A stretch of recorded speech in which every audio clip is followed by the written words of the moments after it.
Okay, I'm going to go ahead and get started. This session is on retail arbitrage. The best way to learn retail arbitrage, if you are in the States, is to actually go, or in New Jersey, is to actually go out with Uncle Jackie yourselves, because he is the man. I have had the pleasure of going out sourcing with Uncle Jackie. It is a phenomenal experience. So if you're ever in the area and you're interested in doing that, definitely let us know and we'll try to see what we can do. But it is a fantastic thing to witness. So retail arbitrage is going into a physical store, scanning products and buying products that meet your requirements. So I'm going to talk a little bit about retail arbitrage, how to get the most out of it, and some strategies. Before I get started, I just want to say that this method can be a little bit discouraging for newer sellers because of brand restrictions. So if you're scanning things and you're restricted on a lot of brands, it can be frustrating to do retail arbitrage. So there are some things that people do to get around it. So if they're going to do retail arbitrage, they might do some research with tactical arbitrage before they go out, or they might do something else to limit it. But that is something to think about. If you are a newer seller, and you are doing retail arbitrage and you're struggling, definitely schedule a call, and I'll try to see what I can do to help that. The first thing is RA is all about building relationships. Going into the stores, I recommend first getting a lay of the land before you try to build these relationships, because there are a lot of stores that are not reseller friendly, and you don't want to aggravate the people and be kicked out of the store. So I recommend going in there, getting the lay of the land before you just go in there and say, I want discounts. So definitely do that. But then once you have the feel, make conversation with those people. There are some people that carry around little notebooks, and they will fill information out in their car, so that the next time they go into the store, they can ask that seller about whatever it is. So maybe they had a conversation about their child starting college. So maybe next time you go into the store, like, oh, well, how is it going with your daughter who's going to college? Is she all settled in? Are you having like anxiety about her going to classes? Because that will endear that person to you when you go to the store. So they will be more likely to tell you when they have things like closeouts and liquidations. They might be willing to let you come into the store a little bit earlier or a little bit later.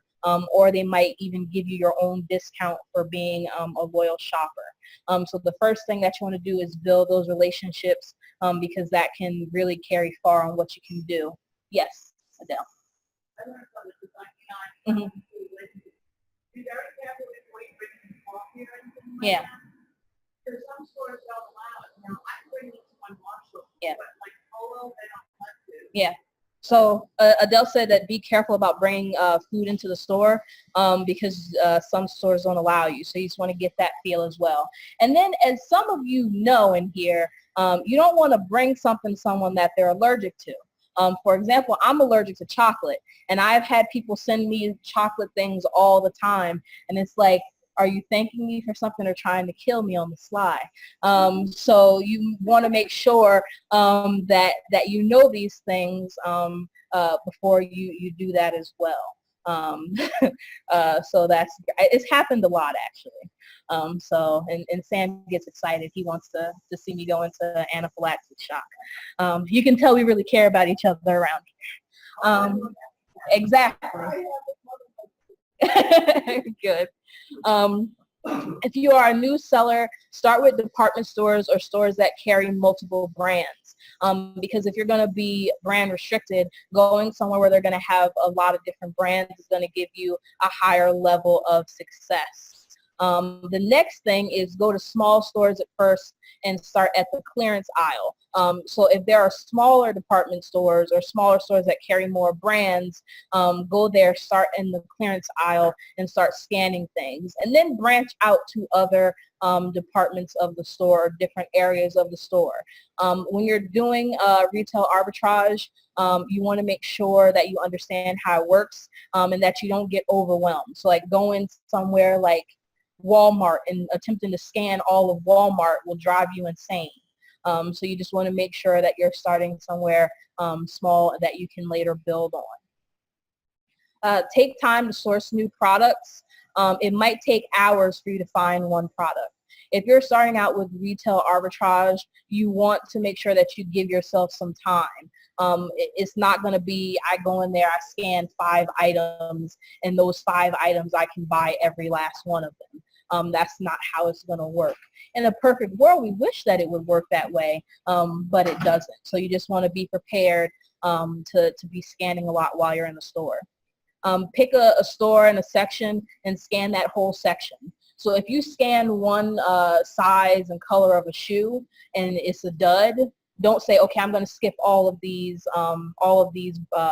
model of this shoe because they're all going to be horrible. That may not be the case. So make sure that you're scanning the different sizes because sometimes, as we know, prices fluctuate based on the variation of that product. So make sure that you're scanning the whole thing. Mark your calendar for next semi-annual sales. So make sure that if you are sourcing somewhere, and this is for OA, this is for RA, sign up for everybody's rewards program and sign up for everybody's newsletter, because sometimes stores will give you a heads up over other people about certain discounts or promotions that they're having or that are going to come up. So make sure that you sign up for all of those discounts and mark your calendar for them as well. If you're having issues with one category, maybe get into another category. So if you go to a store and you say, okay, I'm only going to scan toys. Toys usually are mainly successful during Q4. The rest of the year, everybody gets on them. They tank the prices. Amazon can sell them for dirt cheap. So outside of Q4, there are some sweet spots. You can find some good things that will sell, but mainly it's during Q4. So if you go into a store with a plan and you've gone a couple of times and it's not working, then maybe think about getting to some other categories like shoes or clothes or bedding or home and kitchen. So don't bottle yourself in if you're struggling with one category. We recommend using discounted gift cards and credit card rewards that you have. So you can go buy a discounted gift card that's going to help you save money. A lot of them, even if they're sent to your email, you can print them out and use them in the retail store. So make sure that you're taking advantage of that. And then if you have a credit card that has rewards programs on there, definitely make sure that you're using that as well. There are people that go on vacations just with their credit card rewards points. So that's something to think about. And then this next point is very important. If you're paying with gift cards, make sure you put some money on a card associated with your Amazon account. So say I go into Nike and I'm going to pay for everything with discounted gift cards. I want to make sure that I put maybe like $2, $5 on that purchase so that I have a way to track buyer information. So let me explain that. Go ahead, Adele. Okay. So a lot of times if you get a notification from Amazon or you get something else from Amazon and they ask you to send your receipts, they also ask for buyer information. So if you're buying from a retail store, that's not going to have any buyer information on there. In most cases, there are some exceptions, but it's not going to say this was purchased by so-and-so. So a way to get around that is you would highlight the last 4 of your credit card on the receipt. Then you would also provide a bank statement for that credit card that has your name and address on it, as well as the last 4 of your credit card. So you can highlight that information and also submit it with your receipts. And that is a way to show buyer information on a retail receipt. Does that answer your question, Adele? No, okay. Jared and I have noticed that this number is different than what we use. Yeah. You can do that. You can put both cards on your Amazon account. Yeah, we have a whole mess up. I'll show you later because I want to give you guys a credit card information and you run off with our stuff. Yes. We go to Cardbear to look for the discounts. The 3 providers that we use is Card Cash, Raise, and Gift Card Zen. Gift Card Zen is usually like GC Zen. Okay, so does everyone understand the part about the paying a little bit on a card so you can show buyer information? Okay, all right. Yeah, so if you want to buy in bulk from some of these providers, that is something that you could possibly do. You just have to reach out to them to get the ball rolling on that. Because sometimes if you order in bulk, they will give you an additional discount on top of the discount that is already there. Which 3 do you have? Raise and Card Cash. You have that one? Huh? You might be able to check. Yeah, check. Because I know that we used to back in the day. We mostly use Card Cash. Okay. The next thing is use Mile IQ to keep track of your miles. So this is a great way to see how you're doing shopping and keep track of your mileage. Also, if you have RA shoppers, this can be a good way to kind of see what they're doing. So definitely look into that. It's super user-friendly. It automatically tracks, so as soon as you start moving in a vehicle, it will track your movement, and then you can assign if that's personal or business while you're doing that. So if you have shoppers, it's a good tool to use to kind of keep track of everything. The next thing is pay attention to struggling company news. As horrible as it is for these companies, it's a great opportunity for you guys to take advantage on some of the deals. So just by a show of hands in here, who took advantage of Toys R Us going out of business? Joanne, I know you did. We talked about that several times.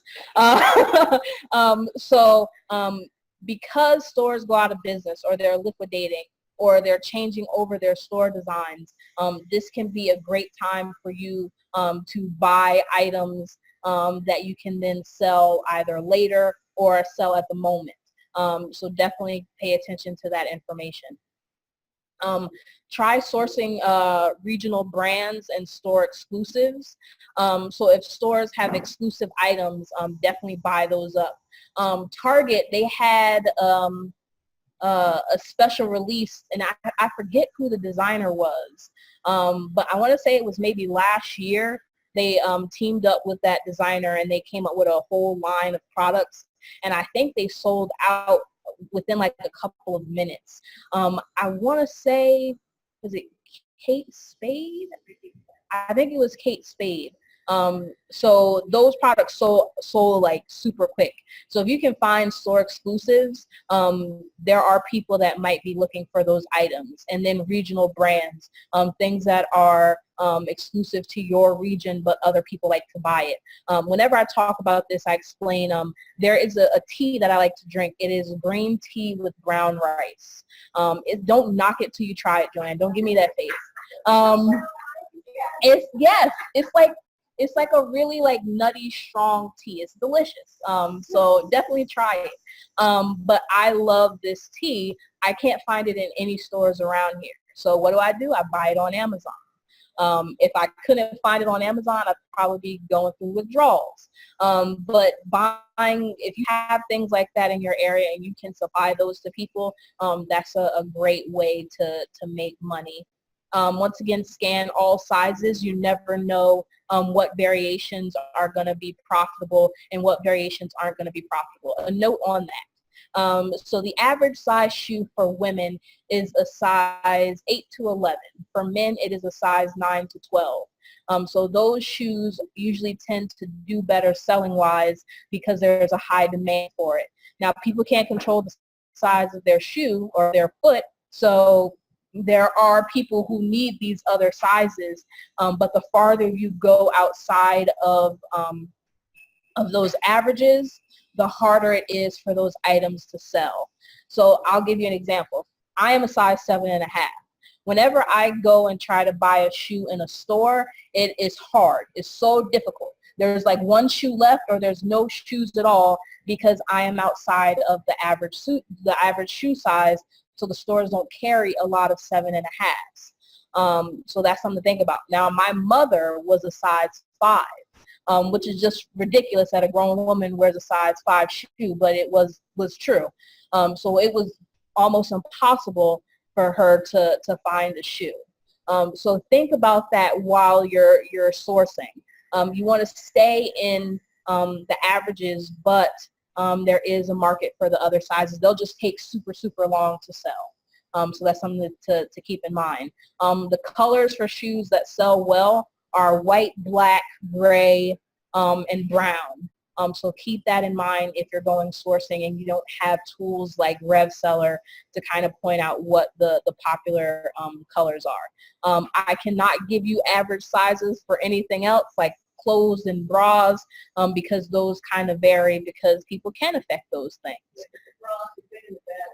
Yeah, the bust size average has increased the last several years. So I think, like, I read somewhere that the average size was a 34 double D. So that's something to keep in mind. The next thing, and this is super important, is make sure that the boxes and the contents match. So if you're sourcing shoes, open up those boxes, make sure that you have a left and a right. Make sure that you have the size and the variation that is specified on the box, because that's just a nightmare if you try to send it in to Amazon. The last time that we did Nike Friends and Family, I actually had a stack of shoes to check out, and I had 2 left shoes in my box. So that's definitely something you want to keep track of. Another thing, and we talk about this every time we talk about shoes in general, is if you are doing RA sourcing, you might want to try to buy boxes that are complete and are in good condition. So if you're buying boxes of shoes, make sure that they have box tops, because if you send shoes without the box tops, you will put yourself at risk for an inauthentic claim, especially if they are a high brand shoe. A lot of people, if they spend money on a Nike shoe, they want to have that Nike shoe box in full. A lot of people who have Nike shoes, they actually store them in the Nike shoe box. So that is a symbol of prestige and having the shoe. So you want to make sure that you buy it in full. There are some people that if they don't have the box tops, they'll polybag it, put a little insert in there saying that the top has been removed to help protect the environment and cut back on the waste generated. And some people do that. I just want to kind of clear it up, that if you send it without the top, that it can lead to inauthentic claims. Now, if you have shoes that don't come in boxes, like some flip-flops or things like that, that's fine. Just make sure that they have that little hanger thingy on them and that you polybag them. Yes.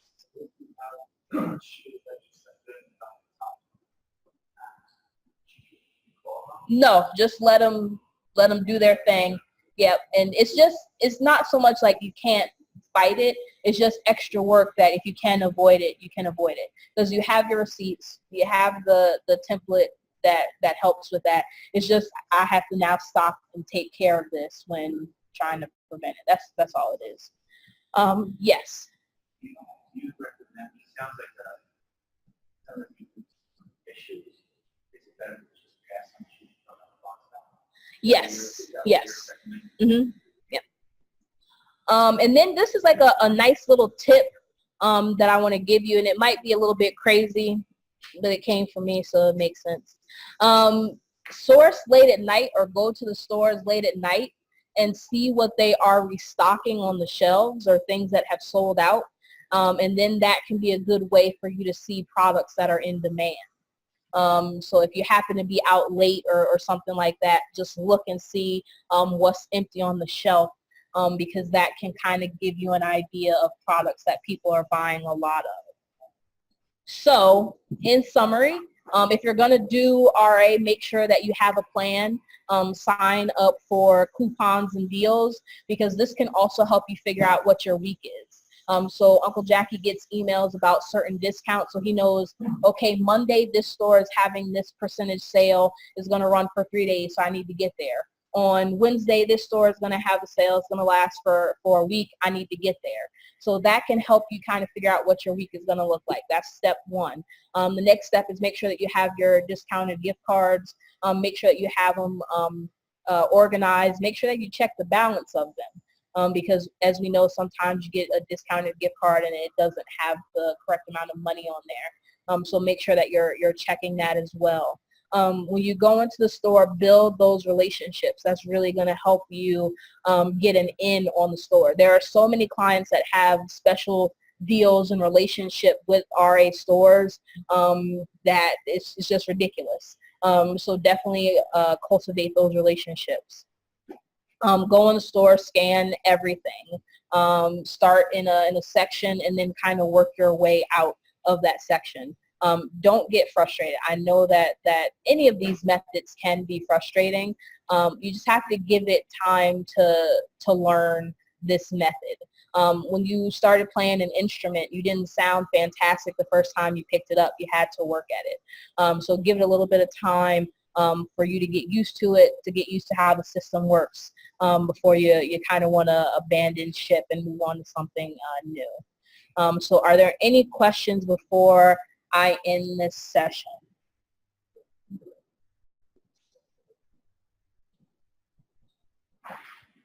I'm gonna, yes, yes, mm-hmm. Yes.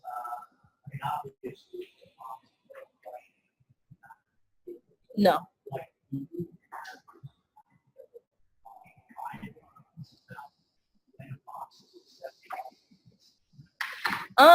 If it looks like it fell off of the back of a truck or it came from a dubious source, then that's when I would kind of say no. I don't have like a written like example. It's more of like a visual example. Like